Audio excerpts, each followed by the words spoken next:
Assalamualaikum warahmatullahi wabarakatuh. Halo semuanya.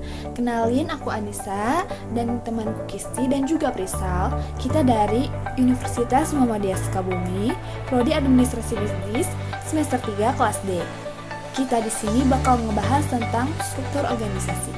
Nah, siapa di sini yang pernah ikut organisasi atau kelompok? Pasti pernah ngerasain kan? Gimana sih pentingnya struktur untuk mengatur sebuah kegiatan?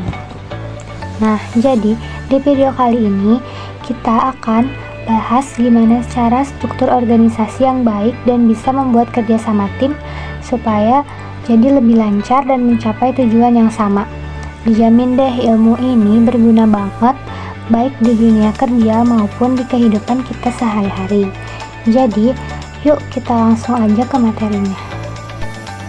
Pernah gak sih kalian penasaran kenapa suatu organisasi bisa berjalan dengan lancar? Nah, kuncinya ada di struktur organisasi. Penasaran kan? Yuk kita bahas lebih dalam. Jadi, hari ini kita bakal ngebahas beberapa hal menarik nih. Mulai dari apa sih sebenarnya struktur organisasi itu? Kenapa struktur organisasi itu penting? Ada berapa jenis struktur organisasi sih? Contoh struktur organisasi di kehidupan sehari-hari mulai dari organisasi mahasiswa sampai perusahaan multinasional. Tips buat bikin struktur organisasi yang efektif, dan terakhir kita bakal bikin kesimpulan biar semuanya makin jelas. Nah, yang pertama yaitu pengertian struktur organisasi. Struktur organisasi adalah sistem yang menggambarkan susunan tugas, tanggung jawab, dan wewenang dalam sebuah organisasi. Struktur organisasi sebagai suatu garis hierarki, jenjang atau garis yang bertingkat yang mendeskripsikan berbagai komponen yang menyusun perusahaan, di mana setiap individu atau sumber daya manusia pada lingkup perusahaan tersebut kemudian memiliki posisi dan fungsinya masing-masing. Struktur organisasi dibuat untuk kepentingan perusahaan dengan sebelumnya menempatkan orang-orang yang kompeten sesuai dengan bidang dan keahliannya. Dengan menempatkan seseorang ke dalam sebuah posisi dalam struktur sesuai dengan kemampuannya, juga bisa menjadi patokan HRD dalam menentukan jumlah gaji karyawan bersangkutan. Misalnya saja, jika si A pandai dalam pemasaran tetapi dengan penjualan, sedangkan si B sebaliknya, pandai dalam penjualan tetapi tidak dengan pemasaran. Kerjasama adalah cara paling efisien untuk mencapai tujuan tunggal. Setiap kekuatan berguna dalam sistem organisasi. Oleh sebab itu sangat penting bagi seseorang yang ada di dalam sebuah organisasi memiliki pengetahuan seputar struktur, perilaku, proses, dan hasil organisasi. Selanjutnya yaitu fungsi organisasi. Yang pertama, memberi kejelasan tanggung jawab.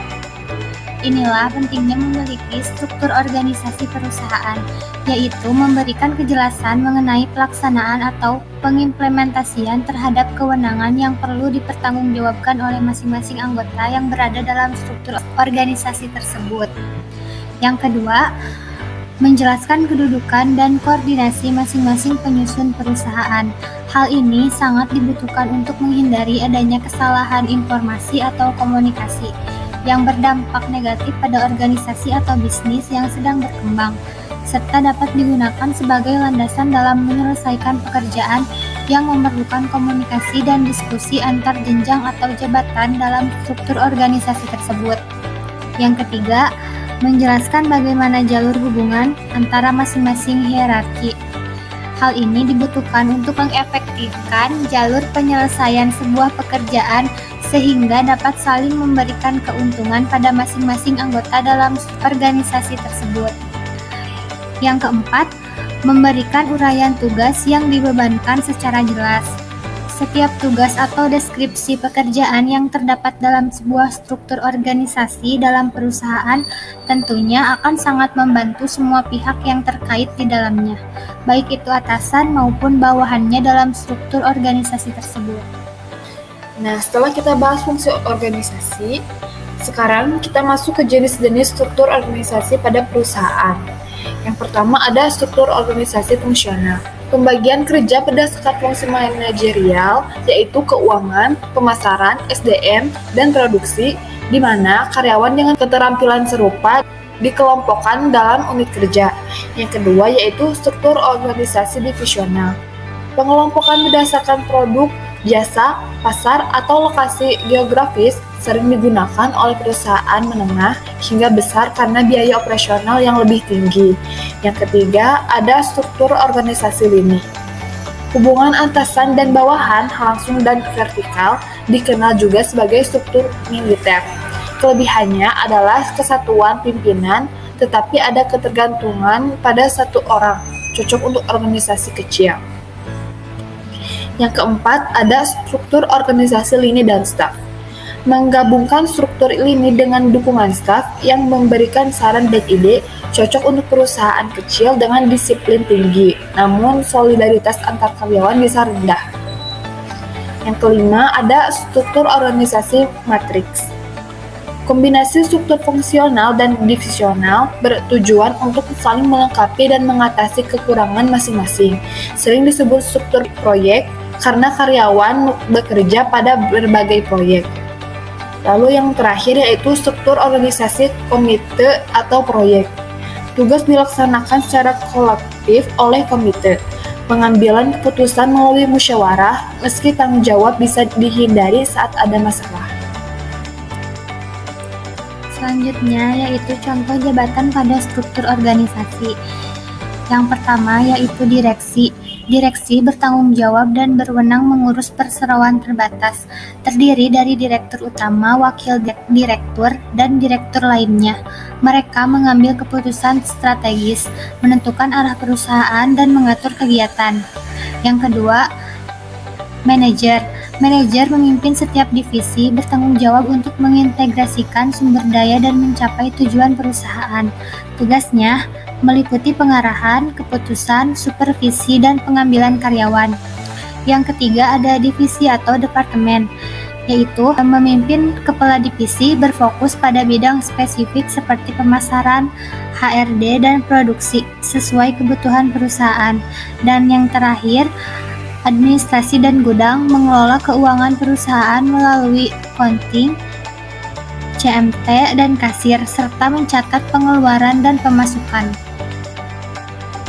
Oke, sekarang kita akan membahas saran merancang struktur organisasi yang efektif seperti 1. Sesuai visi dan misi, pastikan struktur organisasi selaras dengan visi, misi, dan tujuan perusahaan agar memiliki arah yang jelas. 2. Setelah merumuskan bisnis, pahami sasaran bisnis dan aktivitas utama yang dibutuhkan, sehingga struktur organisasi mendukung pencapaian target bisnis. 3. Pertimbangkan talenta pekerja. Kenali bakat karyawan untuk mengoptimalkan potensi mereka demi pertumbuhan perusahaan. 4. Pertimbangkan usia pekerja. Tempatkan karyawan berdasarkan usia dan tahap karir untuk memastikan posisi sesuai dengan tingkat kematangan dan keahlian. 5. Keselaraan posisi dan kompetensi. Evaluasi secara berkala agar posisi karyawan sesuai dengan bakat dan kompetensi mereka untuk memaksimalkan kinerja. 6. Berlakukan self-assessment. Dorong karyawan untuk menilai relevansi posisi mereka saat ini. Menjaga agar peran tetap selaras dengan kemampuan. 7.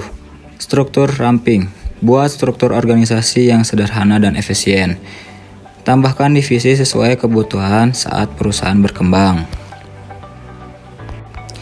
Sebelum kita ke kesimpulan, ada juga nih contoh-contoh struktur organisasi. Yang pertama ada struktur organisasi mahasiswa. Kedua ada struktur organisasi Karang Taruna. Ketiga, struktur organisasi perusahaan atau company. Lalu yang terakhir ada struktur organisasi pemerintah atau kementerian. Nah, jadi kesimpulannya secara keseluruhan, struktur organisasi yang baik disertai dengan visi yang inspiratif, misi yang jelas, identitas yang kuat, serta kepengurusan yang terstruktur dan transparan akan secara signifikan meningkatkan kinerja dan keberhasilan organisasi dalam mencapai tujuannya. Dengan adanya elemen-elemen ini, setiap anggota dapat berkolaborasi secara efektif, mengarahkan upaya mereka menuju tujuan bersama, dan membangun budaya organisasi yang positif dan produktif. Demikianlah pembahasan kita mengenai struktur organisasi. Semoga video ini bermanfaat bagi kalian semua. Ingatlah bahwa pemilihan struktur organisasi yang tepat merupakan salah satu kunci keberhasilan sebuah organisasi. Sekian dan sampai jumpa di video berikutnya. Dadah.